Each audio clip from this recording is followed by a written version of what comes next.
करीब एक हफ्ता पहले इंडियन न्यूज़पेपर के अंदर टाटा कंपनी के रिलेटेड जो न्यूज़ आई कि टाटा की जो टोटल मार्केट वैल्यू है वो 365 बिलियन यूएस डॉलर है।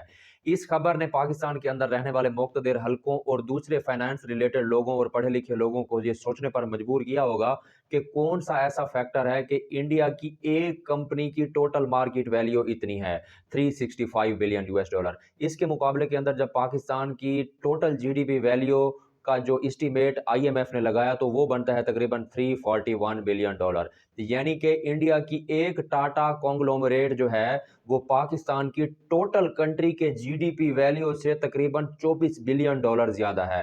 तो मैं आपको इसके बारे में कंप्रिहेंसिवली बताऊंगा टाटा कंपनी कब बनी, उसका क्या बिजनेस है और इंडिया के अंदर ये जो इकोनॉमिक डेवलपमेंट है वो इतनी तेजी से क्यों चली आ रही है। कि टाटा कॉन्ग्लोमरेट के अंदर तकरीबन 100 से ज्यादा कंपनीज मौजूद हैं। इनकी जो प्रोडक्ट्स और सर्विसेज हैं तकरीबन 150 से ज्यादा कंट्रीज के अंदर मौजूद होती हैं। आप अपने इर्द गिर्द कोई भी चीज इस्तेमाल करें तो हो सकता है कि वो टाटा की प्रोडक्ट हो। टाटा के मेजर बिजनेसेस में जो उसकी एक टाटा कंसल्टेंट कंपनी जिसको हम टीसीएस कहते हैं, जो कि आईटी एक्सपोर्ट्स और सॉफ्टवेयर रिलेटेड बिजनेस करती है, उसकी जीडीपी वर्थ वैल्यू जो है वो तकरीबन 170 बिलियन यूएस डॉलर है। यानी कि टाटा कॉन्ग्लोमरेट की सिर्फ एक सब्सिडरी कंपनी जिसको टाटा कंसल्टेंसी कंपनी कहते हैं, उसका जो टोटल जीडीपी है वो पाकिस्तान के आधे जीडीपी के बराबर है। उसके अलावा मैं आपको बताऊं कि टाटा जो है उसने अपना बिजनेस कब स्टार्ट किया। टाटा ने अपना बिजनेस स्टार्ट किया 1868 के अंदर, यानी कि आज से 156 साल पहले।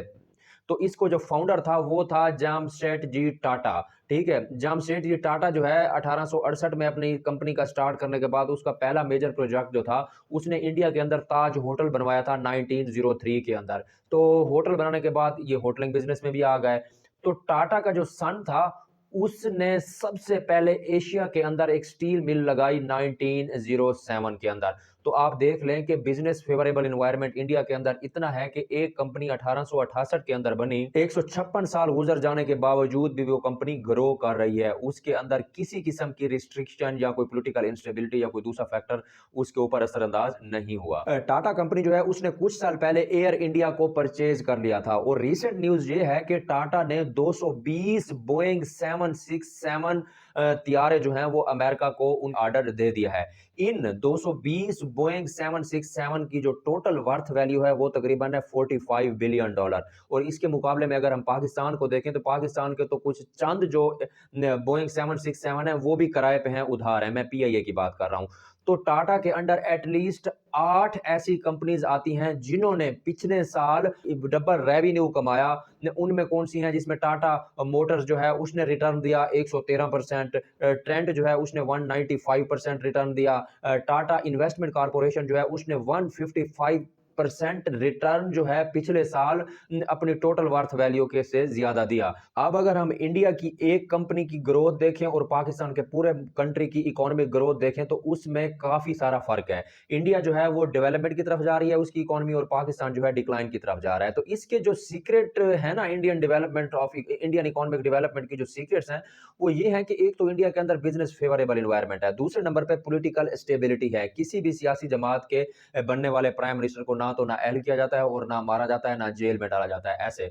तीसरे नंबर पे इंडिया के अंदर इंस्टीट्यूशनलाइजेशन की रिफॉर्म जो हैं, तो ये रिफॉर्म्स जो हैं इंडिया के अंदर 1980 से शुरू होते हैं। तो पाकिस्तान और इंडिया जो कि 1947 के अंदर दोनों मॉडल्स वजूद में आए, तो पहले 4 डेकेड्स के अंदर पाकिस्तान का जीडीपी ग्रोथ रेट जो था वो तकरीबन 6% के आसपास था, जबकि 1947 से 1980-85 तक जो इंडिया का ग्रोथ रेट था जीडीपी वो तकरीबन 4% था। क्योंकि पाकिस्तान का जीडीपी ग्रोथ रेट इंडिया से इस वजह से ज्यादा था कि पाकिस्तान की जो इकोनॉमी है वो एड बेस्ड इकोनॉमी हमेशा रही है। हमारे इस मुल्क को चलाने वाले लोगों ने ये कभी नहीं सोचा कि जब एड बंद हो जाएगी तो तब इसकी इकोनॉमी का क्या बनेगा। उसके अलावा मैं आपको इंडिया और पाकिस्तान का कंपैरिजन बता देता हूं कि पाकिस्तान के जो टोटल रिजर्व्स हैं ना वो तकरीबन 8 बिलियन डॉलर हैं, जबकि इंडिया के जो है वो इस टाइम 616 बिलियन यूएस डॉलर हैं। तो आप इन दोनों कंट्रीज का जो डिफरेंस है वो इनको आप समझ सकते हैं। तो इंडिया की जो जीडीपी ग्रोथ रेट थी उसको रिफॉर्म्स किया सबसे पहले मनमोहन सिंह जो थे उनके, उन्होंने इसको रिफॉर्म करना शुरू किया 1991 के अंदर। तो 1991 के अंदर जो इंडिया की जीडीपी की वैल्यू थी वो थी तकरीबन 2.6 बिलियन यूएस डॉलर। तो 17 साल का असर इतना हुआ इंडिया की इकोनॉमी पे 1991 के अंदर किए जाने वाले रिफॉर्म्स का कि इंडियन जीडीपी जो है वो 2.6 बिलियन से बढ़कर 2.3 ट्रिलियन यूएस डॉलर हो गई। और पाकिस्तान का हाल यह है कि एक तो खजाने के अंदर टोटल 8 बिलियन यूएस डॉलर हैं, उसमें से 10 समझ लें आप लोगों के उधार हैं, मुख्तलिफ कंट्रीज के उधार लिए हुए पैसे हैं। और पाकिस्तान की ये सूरत हाल है कि पाकिस्तान ने इस साल 2024 जून तक तकरीबन 30 बिलियन यूएस डॉलर जो है वो आपने रीपे करने हैं फॉर इट्स डेड। तो पाकिस्तान और इंडिया का जो मेजर डिफरेंस है वो है बिजनेस फेवरेबल एनवायरनमेंट। यहाँ पे किसी भी कंपनी को ऐसा मौका नहीं मिलता कि वो बिजनेस फेवरेबल एनवायरनमेंट क्रिएट करे, या तो किसी बिजनेस ऑनर की किसी पार्टी के साथ एफिलिएशन करने की वजह से उसका बिजनेस डाउन हो सकता है। और पॉलिटिकल इंस्टेबिलिटी जो है ये तो एक की फैक्टर है। चंद लोगों की जाती ख्वाहिशात की तकमील के लिए पाकिस्तान के अंदर जो पॉलिटिकल इंस्टेबिलिटी चली आ रही है तो उसने मुल्क को बेड़ा गर्क कर दिया है। अगर आप इंडिया का कंपैरिजन करें पाकिस्तान के साथ तो इंडिया के अंदर किसी ये कोई एक्टिविटी नहीं है कि लोगों को नंगा करके उठाना है, घर से उठा लेना है, उनको नंगा करना है, उनको मारना है, उनको 6-6 महीने गायब करना है। तो इस तरह कंट्री का जो ट्रस्ट है, जो क्रेडिबिलिटी रेट है वो डाउन होता है। इंडिया ने हमेशा बिजनेस फेवरेबल एनवायरनमेंट दिया, इसी वजह से एक कंपनी 156 साल के बाद भी सर्वाइवल कर रही है। ना सिर्फ सर्वाइवल कर रही है बल्कि दुनिया की सबसे बड़ी कंपनी है।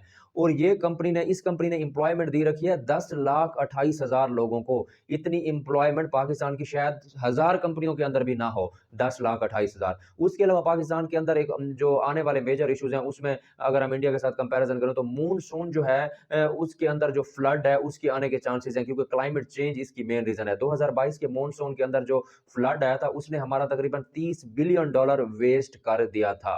पाकिस्तान के अंदर पॉलिटिकल इंस्टेबिलिटी की वजह से हर पार्टी या हर पार्टी का लीडर या हर पॉलिटिशियन अपने सर्वाइवल की जंग लड़ रहा है, कंट्री की जंग नहीं लड़ रहा। इसके साथ मैं आपको आईएमएफ की रिपोर्ट बताता हूं रिलेटेड टू इकोनॉमिक स्टेबिलिटी।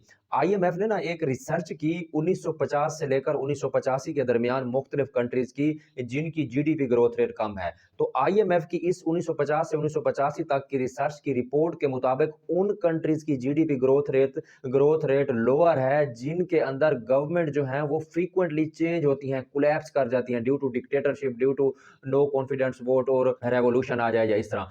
तो पाकिस्तान के अंदर तो कोई भी पॉलिटिकल गवर्नमेंट जो है उसने अपनी 5 साल का टेन्योर 75 साल के अंदर पूरा नहीं किया। तो हमारी जीडीपी ग्रोथ रेट की वजह यही है। 1980 के अंदर जब इंडिया अपनी इकोनॉमी की रिफॉर्म्स कर रहा था तो हमारी क्या रिस्पॉन्सिबिलिटी थी? हमारी ये थी कि हम अमेरिका से पैसे लेते थे और इधर पाकिस्तान के अंदर मुजाहिदीन को तैयार करके उनको अमेरिका भेजते थे और उनसे दोबारा पैसे लेते थे। तो हमारी तरजीहात जो थी ये थी। तो अब जो है आप इंडिया के साथ लड़ने के किसी काबिल भी नहीं रहे, क्योंकि उनकी एक कंपनी की टोटल वर्थ मार्केट वैल्यू जो है वो पाकिस्तान की टोटल जीडीपी से ज्यादा हो चुकी है। आप लोग समझते हैं कि जो ट्रेडिशनल माइंडसेट के लोग हैं कि पाकिस्तान तब सेव है कि जब हमारा कोई फौजी या सिपाही इंडिया के बॉर्डर के ऊपर खड़ा है, लेकिन ऐसा बिल्कुल नहीं है। हमारे तो छोटे मोटे डिसीजन जो इकोनॉमिक रिलेटेड हैं वो भी आईएमएफ के एमडी वगैरह आके करते हैं, लेकिन इंडिया के अंदर ऐसी सूरत हाल नहीं है।